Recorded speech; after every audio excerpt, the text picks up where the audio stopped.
Եվ տեխնիկական մի հարց, տնտեսական և իշխանության ծախսման ոչի հոդվածներով այդ երկու գործը միասին եք առանձին։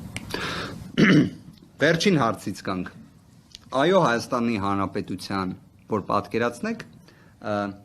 նախկինում այն կոչվում էր պետեկամուտների կոմիտեի քննչական վարչություն։ Հիմա այն միավորվել է քննչական կոմիտեում, բայց իրենք որպես կանոն տնտեսական բնույթի դեպքեր քննող ստորաբաժանումն են։ Իրենք փաստացի այսօր քննում են Սամվել Կարապետյանի դեպքում իշխանությունը բռնությամբ զավթելու կոչի վերաբերյալ դրվագ եւ միաժամանակ տնտեսական բնույթի դրվագ։ Այստեղ նույն ստորաբաժանում, որ պատկերացնեք, այստեղ շատ հեշտ է հասկանալ ինչի է այդպես եղել։ Նվազագույն առնչության դեպքում դա նշանակում է, որ հիմնական այդ բլոկով կամ նման մեղադրանքներով զբաղվող ստորաբաժանումը հեռանկար չի տեսել մեղադրանքում, հրաժարվել է։ Բայց մեկ այլ ստորաբաժանում պատրաստակամություն է հայտնել այդ շատ կարևոր հունիսի 17-ից բխող Facebook-յան գրառումները մինչ օրս հասանելի են գործադիր իշխանության ղեկավարի այդ հանձնառությունը, ցուցումը իրացնելու տեսանկյունից։ Եվ մինչ օրս այդ ամենը շարունակվում է։ Այն, որ դրանք միասին համատեղ են քննվում, դա եւս աբսուրդ է։ Ընդհանրապես Սամվել Կարապետյանի այս գործի, եթե պատկերացնենք վարույթի նյութերը, ամեն էջը թերթելուց կարող ենք աբսուրդները արձանագրել։ Իդեպ ցավոք սրտի էջ չկա որտեղ չլինի աբսուրդ։ Կներեք նույնիսկ, բայց մեր կողմից ներկայացված միջնորդությունները այնքանով են խնդրահարույց, որ մենք ստիպված արձագանքում ենք այդ աբսուրդներին, որտեղ սա է այս գործը։ Բայց պարզապես երբ փորձում ենք աբստրահվել ամեն ինչից, այս գործի հետ կապված, որ ոնց կարող է լինել կոչ միաժամանակ տնտեսական բնույթի մեղադրանքի հետ զուգահեռաբար քննվող, հա դա ինքնին նոնսենս է, հարգելի գործընկերներ, բայց ինչևէ։ Մեկ հարցի պատասխանն է ինձ ամենից շատը հետաքրքիր։ Ինչ կլիներ, եթե Սամվել Կարապետյանին իսկապես թույլ տային գնար հոր գերեզմանին։ Անկեղծ։ Օրինակ ինչ կլիներ։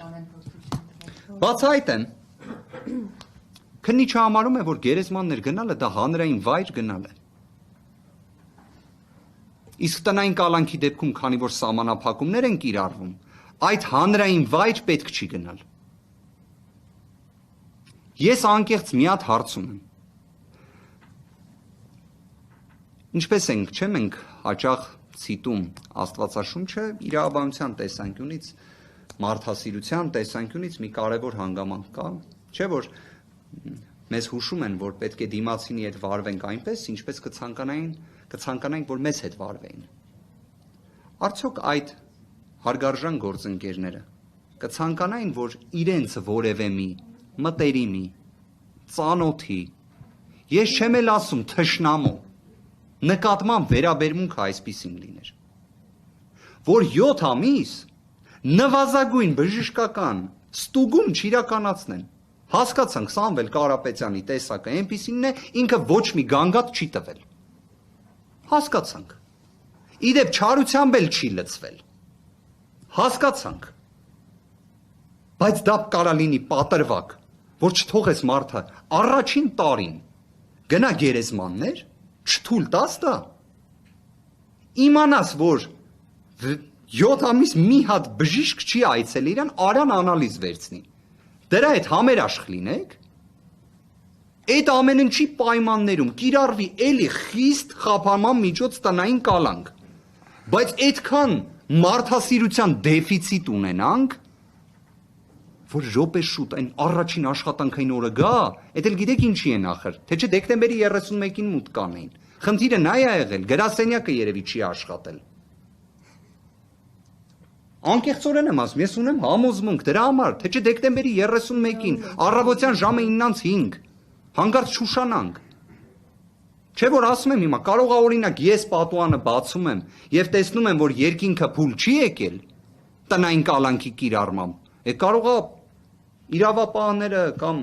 այս գործով քաղաքական հրահանգները իջեցնողները լրիվ այլ տեսարան են տեսնում։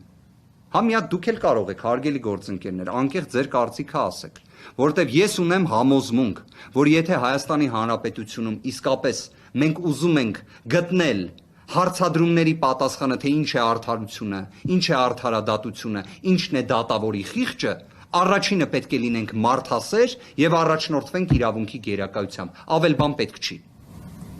Առաջի հարցին չպատասխանեցիք։ COVID-ի կապված։ Մի հատ կհիշեցնեք կնե։ Չէ, COVID-ը հաստատվել է, եկեք պատասխանեմ, COVID-ը հաստատվել է հետազոտությունից հետո, երբ որ արդեն անցել է համապատասխան հետազոտություններ, կարծես թե 3 չէ, առաջ օրը, եթե չեմ սխալվում, նոր հաստատվել է COVID-ի առկայությունը։ Ինչ նոր հանգամանք եկել, որ խափանման միջոցը փոխվել է։ Առողջականին է վերաբերվել խափանման միջոցի փոփոխությունը, որոնք որ եղել են, որոնք որ վարորդն իրականացնող մարմնի կողմից պատշաճ չեն գնահատվել, ես կասեի բացարձակ ուշադրության չեն արժանացվել, ինչպես նաև նշվեց, որ դեռ 4 դատական ատյան ֆիքսել էր, որ արկա է առողջական խնդրի հետ կապված պատշաճ բուժօգնության անհրաժեշտություն, նաև այդ դրանով պայմանավորված դատական ակտ է կայացվել եւ խափանման միջոցը փոփոխվել է։ Զուգահեռաբար նաև ջանասիրության բացակայությունը, սա էլ բոլոր դեպքերում ընդգծենք, եւ տեսեք, սա ընդհանուր ընդունված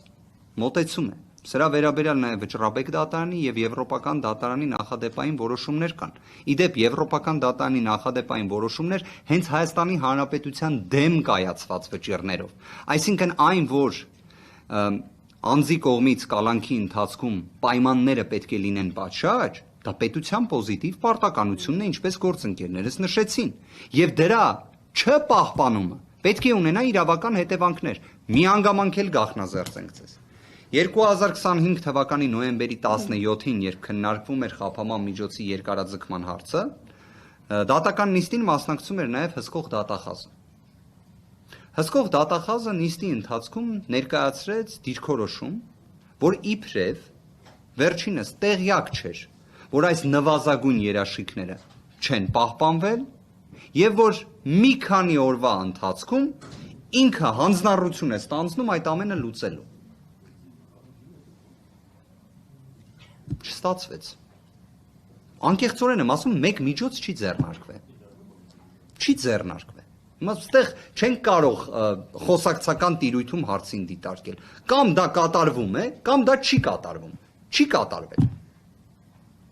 Տոտալ անգործություն, որ իսկապես Ֆերոյանի հետ համատեղ գործընկերոջս։ Մենք հաղորդում ենք ներկայացրել իրավասու պաշտոնյաների դեմ, բայց այդտեղ էլ ընթացք չկա։ Հիմա դա էլ չէ իրավական յուրաքանչյուր նշվածի իրավական փաստարկներ են, որոնց վերաբերյալ հակառակի տվյալ չկա։ Երբ դատարանը հարց է տալիս քննիչին, արդյոք կատարել եք գործողություններ Սամվել Կարապետյանի մասնակցությամբ, թե ոչ,